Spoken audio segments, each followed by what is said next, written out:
Bismillahirrahmanirrahim. Assalamualaikum warahmatullahi wabarakatuh. Asatidzah semua yang semoga dirahmati oleh Allah tabaraka wa taala. Alhamdulillah Allah Subhanahu wa taala masih memberikan kepada kita kenikmatan untuk bisa berkhidmat kepada agama Islam. Salah satunya adalah berkhidmat pada dunia pendidikan. Video ini awalnya adalah dari salah satu pertanyaan di antara asatidzah yang ada di grup studi banding online. Akan tetapi, video ini tertunda karena Mutkinin mempraktekkan hal ini juga dalam kerjasama dengan salah satu lembaga madrasah sanawiyah negeri. Maka dari itu, mudah-mudahan setelah di-compare dari pertanyaan jawaban untuk ustadz yang bertanya tersebut dengan apa yang Mutkinin lakukan, mudah-mudahan ini bisa mendapat gambaran yang lebih jelas untuk asatidzah semuanya di sini. Baik. Di sini pertanyaannya, bagaimana cara 6 guru Al-Qur'an mengajar 500 murid secara online? Karena mungkin kalau offline sudah biasa, mungkin seperti itu ya. Walaupun ada kendala mungkin sudah biasa. Nah, ditambah saat ini kondisi online. Bagaimana caranya ini? Sedangkan Mutkinin posisinya adalah 9 guru mengajar 600 murid. Kurang lebih mirip-mirip lah ya. Nah, mudah-mudahan ini bisa mendapat gambaran bagi asatidzah semua yang memiliki permasalahan yang sama. Yang pertama, sebagaimana yang Anda sampaikan di studi banding online penyusunan kurikulum Al-Quran, yang harus disiapkan adalah seperti apa kriteria gurunya. Ini sangat penting. Anda ingatkan kembali lagi, ini hal pertama. Selain kita membahas masalah teknis, yang paling pertama adalah masalah guru. Karena kalau gurunya saja bacanya panjang pendeknya salah, gunnahnya salah, atau bahkan pengucapan hurufnya salah, maka tentu murid akan mendapatkan duplikasi keilmuan seperti itu pula. Maka balik lagi, kriteria guru ini penting. Seperti apa? Ini sebenarnya sudah pernah Anda sampaikan di SBO ya. Kemampuan guru yang ideal, yang pertama 4 kategori ini, atau 4 indikator ini. Pertama, penguasaan makhorijul huruf. Sekali lagi, Anda tekankan di sini, penguasaan makhorijul huruf tidak hanya sekedar mengucapkan huruf. Misal A gitu. A. Ya masuk hidung, masih masuk hidung, misal ain ya, masih masuk hidung. Tapi benar-benar dia keluar dari tengah tenggorokan. Kerasa. Fa nggak cuma sekedar fa, tapi betul-betul keluar dari tempat keluarnya atau makhrajnya. Kemudian yang kedua juga penguasaan sifat huruf seperti rokhawahnya, bismillahi, bukan bismillah. Seperti itu. Kemudian juga qalqalah, qul huwallahu ahad, jangan ahad gitu ya. Kemudian juga dan lain sebagainya masalah sifat. Yang ketiga, penguasaan hukum tajwid, baik ini masalah gunnah yang ditahan ataupun mat yang panjang. Seperti contoh, qul a'udzu birabbin nas. Ini rapih nih bagian sini. Yang keempat, stabil mempraktekkan 3 poin di atas. Ini kemampuan guru yang ideal. Nah, bagaimana jika belum dapat kemampuan guru yang ideal tersebut? Ada kemampuan guru yang minimal. Jika di bawah ini, kami sangat tidak menyarankan untuk dijadikan sebagai pengajar. Atau jika betul-betul darurat, maka ini tugas berat bagi kita sebagai pengurus. Yang pertama, kemampuan guru minimal adalah membedakan huruf hijaiyah. Nah, yang penting ini huruf hijaiyah beda nih. Jangan sampai a'udzubillah atau a'udzubillah. Nah, itu jangan. A'udzu, masih masuk hidung dikit ya sudahlah. Gitu ya. Yang penting antara hamzah dengan ain beda. Yang kedua, membedakan harokat dan sukun. Jangan kebolak-balik. Iyaka jadi iyaku misal. Kemudian termasuk sukun masalah qalqalah. Mungkin sedikit Anda tekankan di sini qalqalah agar terdengar jelas pengucapan qalqalahnya. Yang ketiga, menguasai masalah gunnah tadi yang ditahan, kemudian masalah mat. Paling tidak mat yang 2 harokat atau yang 6 harokat. Enggak ketuker, paling tidak di situ ya. Barulah ketika guru tersedia, apa dan bagaimana persiapannya. Karena ini online, maka yang pertama adalah media. Ini gampang insya Allah ya. Semua pakai Zoom atau Google Meet. Kalau di Mudkinin sendiri kita menggunakan Google Meet. Tapi boleh menggunakan Zoom juga ya dengan beberapa pertimbangan. Karena kan di Mudkinin sendiri kita ada tim IT. Alhamdulillah dari 5 orang tim, termasuk Ana, 5-nya itu 3 orang di antaranya mereka di bidang IT. Insya Allah hal-hal yang seperti ini mereka juga ada update di sana lah ilmunya. Kita memilih Google Meet ketimbang Zoom, tapi Zoom juga boleh. Yang kedua, konsep klasikal. Ketika jumlah guru itu 6, muridnya 500, mau tidak mau nggak bisa konsep semi privat yang kita bahas di video studi banding online. Mau tidak mau kita modelnya ke konsep klasikal. Satu guru mengajar beberapa murid atau banyak murid. Yang kedua, guru memberikan satu arahan. Tidak bisa satu murid itu A, satu murid itu B, satu murid itu C, sebagaimana konsep semi privat yang kita bahas di SBO. Yang ketiga, jangan lupa masalah target. Target ini perlu target bawah. Kita di SBO sudah dijelaskan ya. Makanya kenapa Anda nyebut SBO mulu? Karena itu sudah dirangkum secara lengkap. Jadi asatidzah yang menonton video ini, Anda sarankan untuk menonton video studi banding online.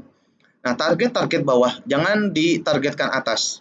Untuk anak-anak, apalagi anak-anak ya SD, SMP, jumlahnya banyak, guru kita terbatas, targetnya atas. Beratnya Masya Allah. Maka targetkan bawah. Untuk baca nih tadi, membedakan huruf hijaiyah, yang penting anak nih beda nih. Jangan sampai auju, itu jangan. Kemudian harokat dan sukun, menguasai gunnah dan menguasai mat. Adapun untuk hafalan, ya target bawah, ya satu tahun mungkin ya, 1 tahun 1 juz, atau memang kalau lama banget yang 6 tahun itu kelas 1 sampai kelas 6 hafal juz 30 ya boleh juga. Itu targetnya sudah cukup bawah. Kemudian materi silabus. Sebelum Anda sampaikan di sini, jadi ustadz tersebut memiliki kondisi 6 murid dengan 6 guru dengan 500 murid. Kemudian yang kedua, Anda tanyakan, bagaimana modelnya Ustadz pembelajarannya? Insya Allah aman ya. Beliau nanti pembicaraan teknisnya.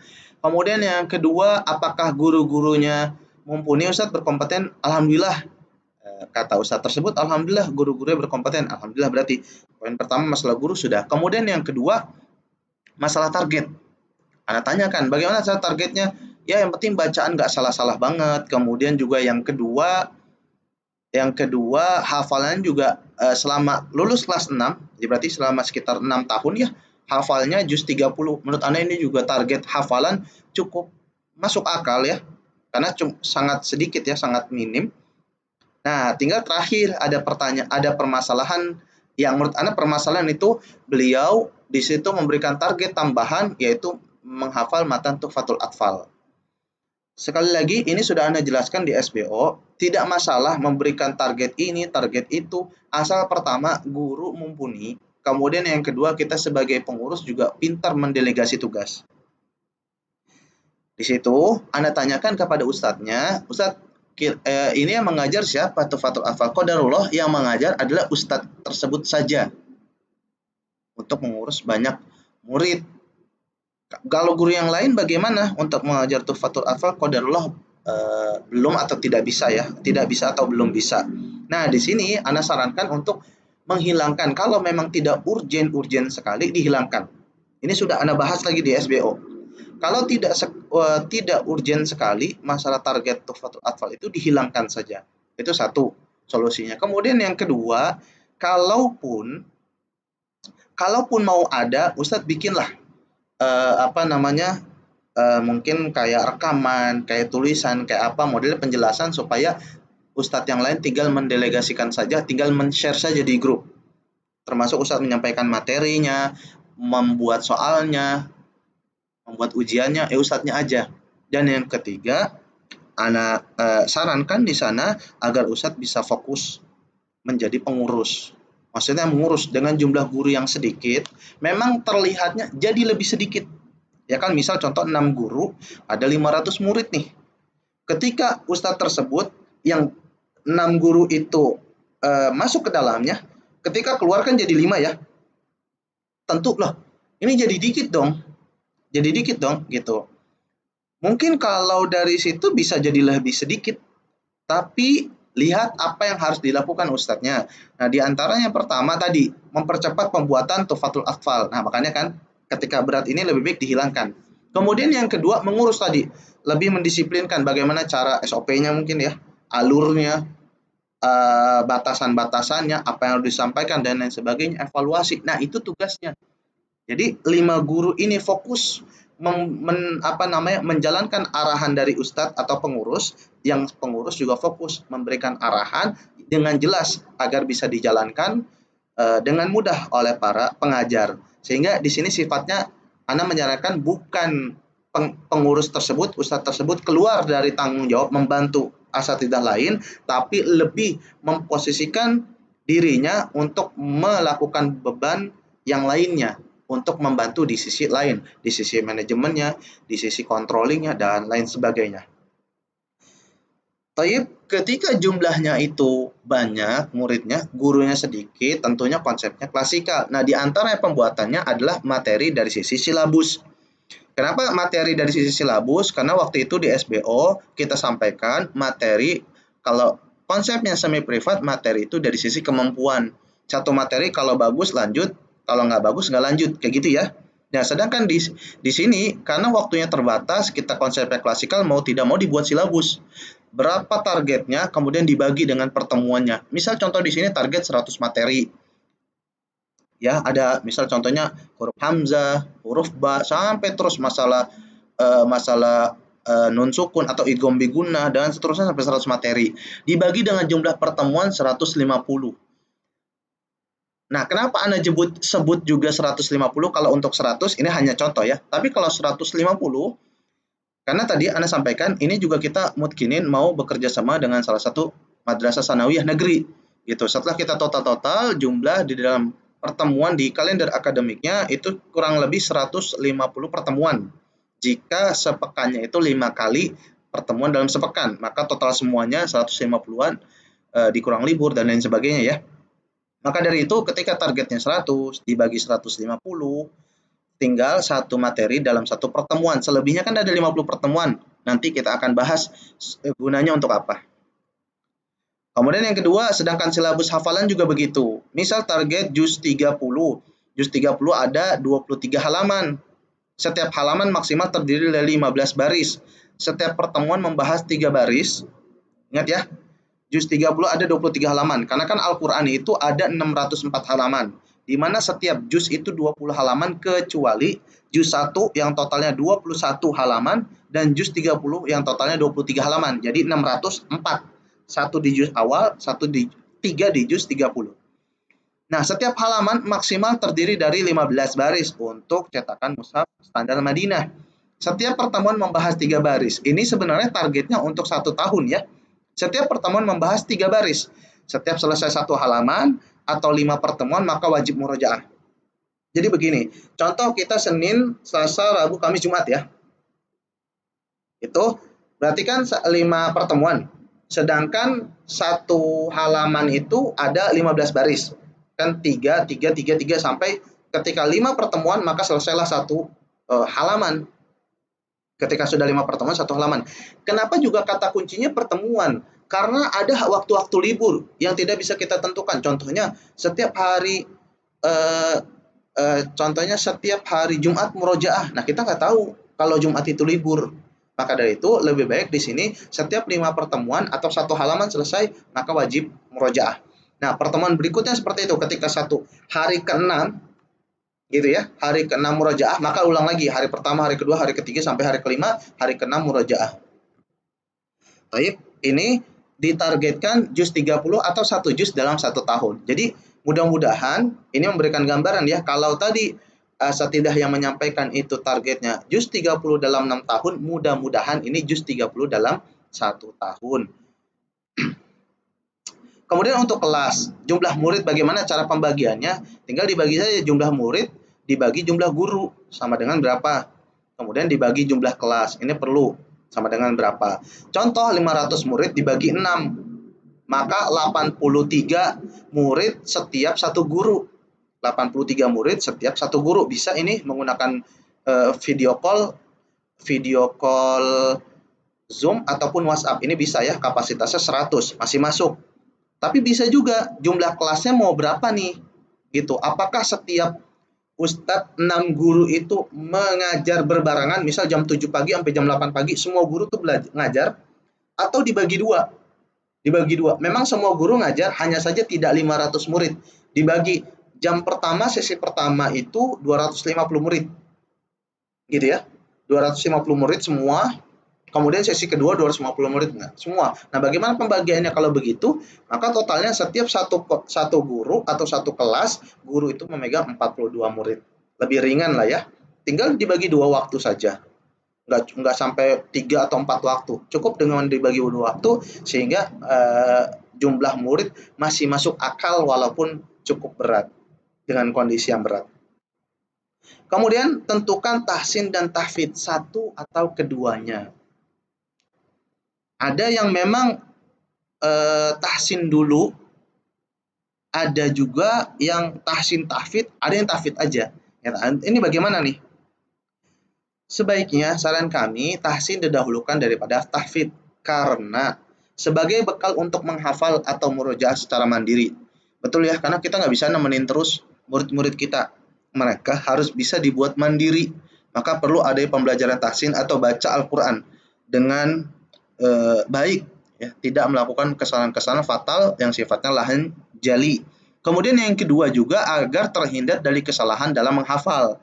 Walaupun ini juga bisa dibantu dengan proses talqin, hanya saja talqin tentunya si murid tidak mandiri. Ketika dia murojaah di rumah, dia nggak ingat tuh ini bacanya apa ya, karena ingatnya guru. Mungkin satu, kalau mau talqin sekaligus diberikan rekaman sehingga bisa diputar di rumah, itu ahsan. Jika tidak memungkinkan, wah tahsin kayaknya nggak bisa tahsin dulu, misal 3 bulan pertama tahsin dulu nggak bisa kayaknya, lebih baik digabung aja boleh itu. Nah, dengan catatan wallahu alam itu ya, menurut ana tahsin tetap diperbanyak terlebih dahulu baru tahfidz sehingga bebannya, karena balik lagi ya asatidzah yang semoga dirahmati oleh Allah Subhanahu wa taala, ketika kita mengatakan tahfidz itu sebenarnya tidak hanya hafalan nambah, karena ada satu hal penting yaitu masalah murojaah. Nah, kita harus perhatikan tuh kapan nambah, kapan murojaah, itu harus kuat. Jumlah kita mungkin tidak banyak ya dengan guru segitu, itu harus bagi-bagi waktunya. Makanya kenapa tetap ada fokusnya. Itu lebih baik tidak menggarap semuanya. Pernah Anda sampaikan, kita menjadi pemimpin baik itu boleh, tapi menjadi pemimpin benar itu harus. Yang selanjutnya, jika bacaan sudah baik, maka baru diputar tahsin 20% dan tahfidznya 80%.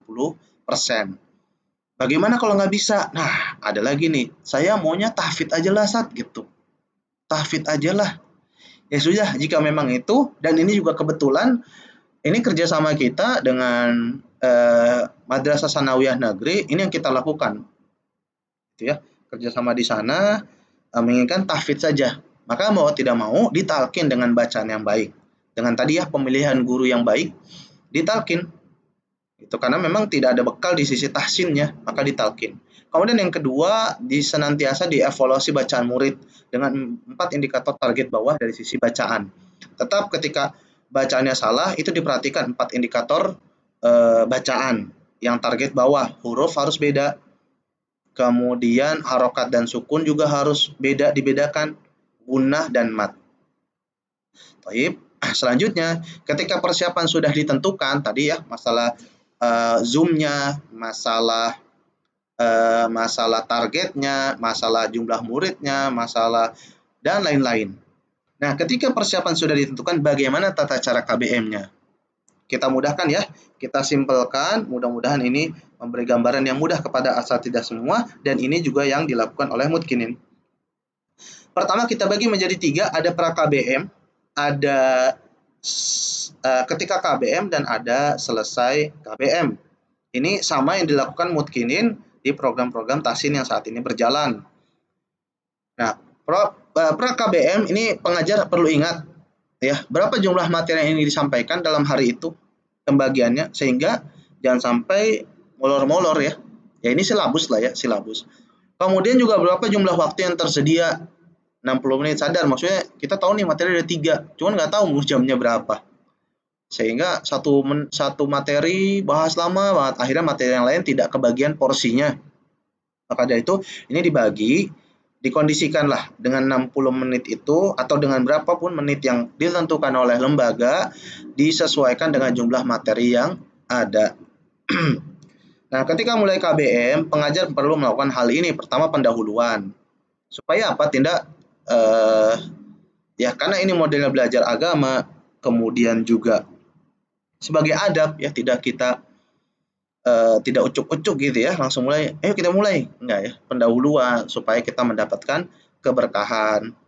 Kemudian selanjutnya guru mentalkin materi 3 kali supaya pengulangan. Karena sifatnya duplikasi yang sudah Anda pernah sampaikan juga di SBO, cara menduplikasi kemampuan adalah dengan cara guru mencontohkan kemudian murid mengikuti.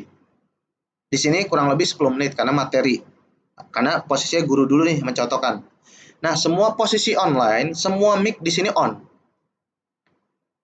Posisi mic on. Nah, resikonya suara itu tidak jelas karena berbenturan ya gitu, nggak apa-apa. Nah, di sini yang kita inginkan adalah si peserta itu betul-betul mengikuti bacaan kita. Kalau posisinya off, memang tenang, ya kan, tenang karena seperti sebagaimana Ana lagi merekam video ini, off tenang suaranya. Tapi kita nggak tahu siapa yang baca. Gitu ya, misal 40 murid nih, nggak tahu apa pada tidur atau bagaimana. Tapi ketika speakernya on, ketika banyak yang bersuara, walaupun kita tidak pasti, kita ketahuan. Nah, tapi poin di sini adalah murid jangan berbarengan. Guru dulu selesai, baru murid bareng-bareng. Guru selesai, baru murid bareng-bareng. Seperti itu.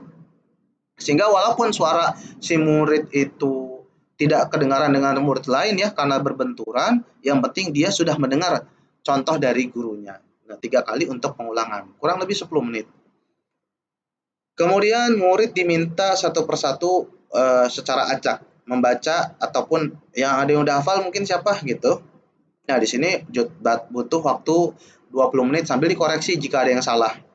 Posisi seperti ini, yang lain mic-nya off, kondisi seperti ini. Hanya murid yang membaca dengan kita saja. Ya, tektokan yang lain mendengar atau menyimak. Kita 20 menit pilih. Selanjutnya misal selesai 5 menit gitu ya. 5 menit 3 baris kan? Hanya 3 baris materi. Si Fulan B baca 3 menit, Fulan C baca, Fulan D dan seterusnya sampai 20 menit kurang lebih. Habis itu baru ayah Afwan di sini murid membaca dulu ya. Kemudian baru si pengajar memberikan koreksiannya mengikuti tadi 4 kategori bacaan tadi, indikator huruf jangan sampai berbeda. Kemudian yang kedua harokat dan sukun termasuk qalqalah diperjelas. Kemudian yang ketiga masalah guna, kemudian masalah 4 masalah mat. Ini diberikan catatan terus ke murid. Salahnya di sini, salahnya di sini, salahnya di sini. Kemudian selanjutnya balik lagi setelah diberikan koreksi kurang lebih guru menjelaskan 10 menit lah maksimal. Nah, guru mentalkin lagi bareng-bareng. Sama seperti tadi. Murid mengikuti supaya yang tadi ternyata ada salah dicontohkan lagi, ingat lagi. Contoh guru setelah dijelaskan, contoh yang benar begini. Kurang lebih 10 menit sama semua mic on supaya terdengar seberapa aktif anak-anak yang ikut. Dan terakhir kita bagi menjadi selesai KBM baru mengingatkan murojaah.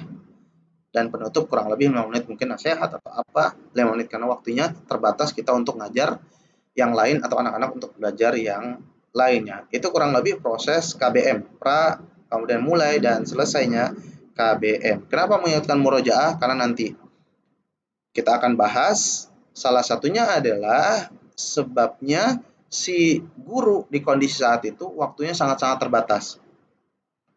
Sehingga tidak sempat mendengarkan banyak orang, lebihnya mentalkin, hanya mendengarkan beberapa saja, maka mengingatkan untuk merajaah pada poin tadi setelah 5 hari. Ingat ya, Anda sampaikan setelah 5 hari nanti ada sesi tuh murojaah. Nah, ini gunanya kita ingatkan terus setiap harinya. Sebagai pemimpin, jangan lupa dua hal, satu komunikasi, yang kedua satu evaluasi. Nah, komunikasi mengingatkan terus nih, diingatkan terus setiap hari, kemudian nanti ada evaluasi setiap selesai 5 pertemuan.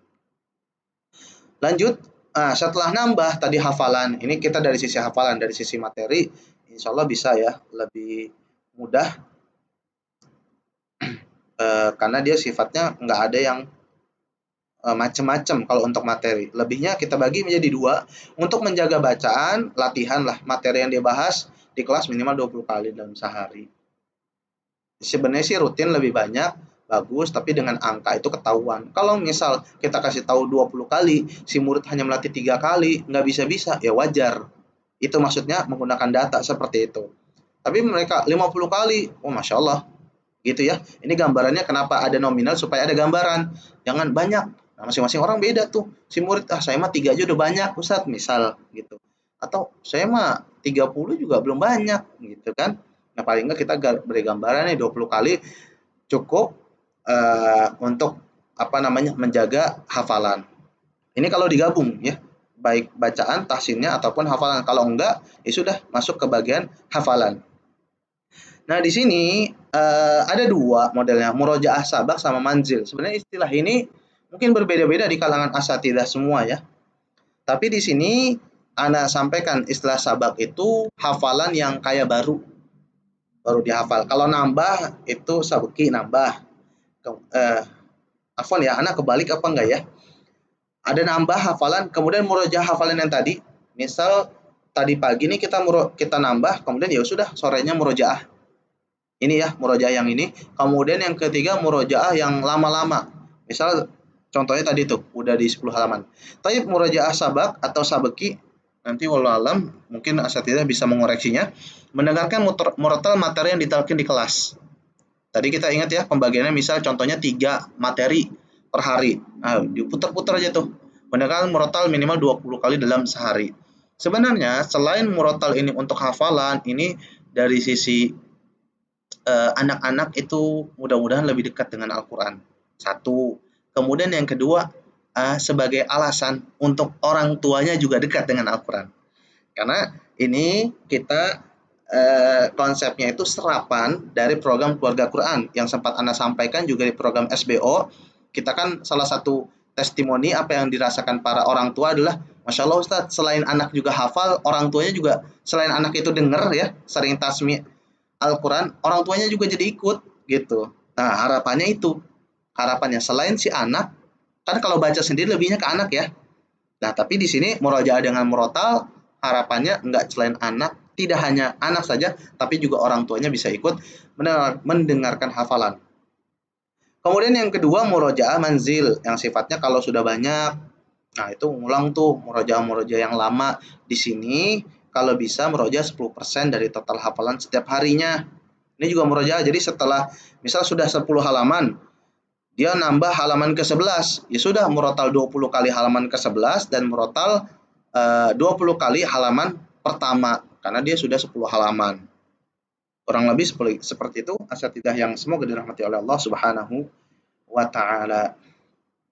Sebenarnya menjaga hafalan itu banyak, seperti apa namanya, murojaah dengan teman, murojaah dengan sholat, murojaah dengan soal, murojaah dengan lomba, banyak sekali, banyak sekali. Nah, itu bisa diimprovisasi atau bisa disesuaikan dengan kondisi asatidzah semua dalam mengurus lembaga. Paling tidak ini yang mungkin lakukan, ini yang mungkin bisa bagikan. Kemudian selanjutnya adalah absensi hafalan. Nah, sekali lagi nih, ini juga kita menduplikasi dari konsep keluarga Quran, di mana kita tidak mengajarkan anak langsung, tapi kita membimbing orang tua untuk mengajarkan anaknya. Kita tidak tahu kalau mereka itu mentalkin apa tidak, mentasmi apa tidak anaknya di rumah, kita tidak tahu kecuali dengan data, dengan laporan. Maka dari itu, tetap membutuhkan absensi dari sisi hafalan. Boleh juga dari sisi materi teori, boleh juga absensi. Nah, setiap hari murid absen di grup WhatsApp. Kenapa grup WhatsApp? Mudah. Kita udah coba di Google Google Formulir bisa saja. Kalau asatidah punya tim IT yang bisa otomatis, alhamdulillah Mutkinin sudah coba otomatis juga, hanya saja memang karena waktu itu yang banyak ikut adalah ibu-ibu ya, program keluarga Quran, yang termudah insya Allah di grup WhatsApp. Maka dari itu mudah-mudahan ini juga bisa membantu asatidah semua tetap menjaga murojaahnya. Karena ini banyak nih, gimana cara menjaga murojaahnya gitu. Ya, salah satu dengan evaluasi. Ingat ya tadi 2 poin tadi, Anda menyampaikan pemimpin harus sering komunikasi dan juga sering evaluasi. Salah satu kita bisa lihat evaluasi ini.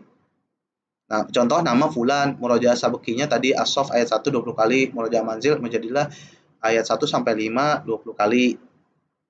Gitu ya. Ini disesuaikan dengan kondisi hafalan anak. Selesai satu halaman atau 5 pertemuan. Tadi kan nambah hari pertama nambah, hari kedua nambah, hari ketiga nambah, hari keempat, hari kelima. Nah, setelah itu setoran atau murojaah dengan teman, evaluasinya. Ini balik lagi, semua bisa dikondisikan, disesuaikan dengan lembaga asatidah masing-masing. Ini yang dilakukan oleh Mutkinin. Bagaimana prakteknya? Murid diberikan teman pasangan untuk setoran dan murojaah. Murid diberikan teman pasangan untuk setoran dan murojaah. Ini juga konsep dari program teman murojaah yang mungkin nanti akan diadakan oleh Mutkinin. Kita sudah riset apa yang dibutuhkan penghafal Al-Quran sih. Kurang lebih memang baru kita meriset 10 orang penghafal Al-Quran. Apa yang dibutuhkan? Salah satu teman murojaah. Teman murojaah itu supaya mengingatkan, supaya apa begitu. Makanya di sini salah satu murojaah menggunakan teman. Nanti ada lagi tambahannya ya. Kurang lebih di sini setoran untuk murojaah dan murojaah. Setoran sendiri ya tadi, karena ini sifatnya setelah kumpul nambah baru dia setorkan ke teman, tidak langsung ke pengajar. Kenapa? Jumlah pengajar dikit. Kalau misal tadi satu pengajar dengan satu waktu 82 murid nggak sempat. Ya, guru mendengarkan satu-satu itu nggak sempat. Gitu, makanya dengan teman satu. Kemudian yang kedua dengan soal nanti bisa. Nah, di sini setoran dan murojaah dilakukan setelah 5 kali pertemuan atau satu halaman. Setoran dan murojaah dilakukan pada jam kelas supaya tetap kondisikan, ada absennya, ada apanya, diawasi oleh pengajar dan mengirim laporan murojaah. Baik lagi, murojaah juga dikirim. Mungkin ada yang di awal-awal bohong gitu ya. Mungkin ya, anak-anak udahlah nggak usah lah kita apa namanya isi datanya asal-asalan saja, tapi lama-kelamaan mereka sadar. Tadi kan ingat lagi ya proses KBM, ketika selesai KBM kita sebagai penutup mungkin mengingatkan murojaah, mungkin memberikan nasihat sekitar kurang lebih 5 menit, mudah-mudahan untuk mengingatkan ini bahwasanya ketika kita jujur kita akan mendapatkan hasilnya, ketika bohong ya kita juga akan menanggung akibatnya. Evaluasi dari waktu dan kemampuan. Apa sih yang perlu kita evaluasi? Dari segi waktu paling lambat setiap 3 bulan. Tapi bagusnya kalau memang itu setiap 1 bulan. Ini evaluasi secara resmi ya. Karena memang yang kita kejar adalah kemampuan. Ingat program semi privat, konsep semi privat, dia tidak akan lanjut kecuali kemampuannya itu memang ada. Itu setiap satu materi. Kalau ini kan nggak dikumpulin gitu kan, dikumpulin semakin lama. Kalau kita setahun atau 2 tahun baru dievaluasi, tentunya makin jauh. Makin jauh. Ketika ada kendala, kita nggak tahu, sulit untuk memperbaikinya. Makanya jaraknya agak dekat itu lebih baik. Ya, 3 bulan lah paling lama dan paling cepat 1 bulan. Kalau misal baru 1 pekan, bisa saja sih, cuman repot sepertinya. Wallahu a'lam. Karena tadi ya kondisinya si murid banyak jumlahnya. Kalau cuma muridnya 10, tiap pekan juga boleh ya, asatidah. Selanjutnya adalah persiapan. Tadi dari sisi waktu, 3 bulan atau 1 bulan. Nah, persiapan ini sebenarnya apa sih? Yang kita inginkan dari sisi bacaan itu bacanya benar, kan itu ya, bukan nilai. Kita sudah sampaikan di grup studi banding online, yang kita inginkan adalah kemampuan. Kalau dari sisi bacaan, bacanya bagus, dari sisi hafalan, hafalannya kuat, bukan nilai. Walaupun nilai sebagai tanda saja, tanda ukur. Kalau dia dari 100, berapa sih nilainya? Begitu ya. Karena kita sudah sampaikanlah di SBO masalah nilai itu. Ketika ada peserta yang tidak bisa, mungkin hafalan juz 30 ketika dicek ngadet-ngadet, ya sudah nilainya dikasih 6, tapi mau nggak kamu nambah nilai? Kalau mau, coba ya tulis dari surat An-Naba sampai surat mutaffifin. Nah, yang seperti ini bukan itu maksudnya. Karena balik lagi di sisi persiapan, karena fokus kita adalah kemampuan, di sini sebenarnya ingin memudahkan kita semua. Murid diberikan soal-soal hingga mendapat jawaban 100. Beda kan ya? Kadang kan kita sebagai lembaga janganlah Sat gitu. Kita kan pengen ngetes pemahaman dia seberapa. Nah, kalau Mutkinin lebihnya enggak. Mutkinin itu inginnya terbantu, mudah, si peserta itu ringan. Dari sisi cuman sekedar teori itu ringan. Yang terpenting di Mutkinin itu kualitas kemampuannya. Gitu. Kalau cuman sekedar teori mah bisa. Nah, di sini kenapa harus mendapat jawaban 100 supaya ketika dia misal ada soalnya 100 ya, dia hanya betul 50. Di sini sebelum ujian kamu balik lagi, pelajaran apa sih yang salah? Baca-baca lagi. Kalau hafalan salah-salah gitu kan, ulang lagi. Lihat asatidah, terbantu kan kita ya sebagai pengurus ya. Ngurus banyak, jangan jadikan beban. Si murid kita bikin soal yang beda-beda, habis itu ngoreksi, belum lagi ngoreksinya manual, gitu kan? Itu nambah kita beban. Ingat prioritas kita apa? Prioritas kita adalah kemampuan si murid, baik dari segi bacaan ataupun hafalan, bukan nilai.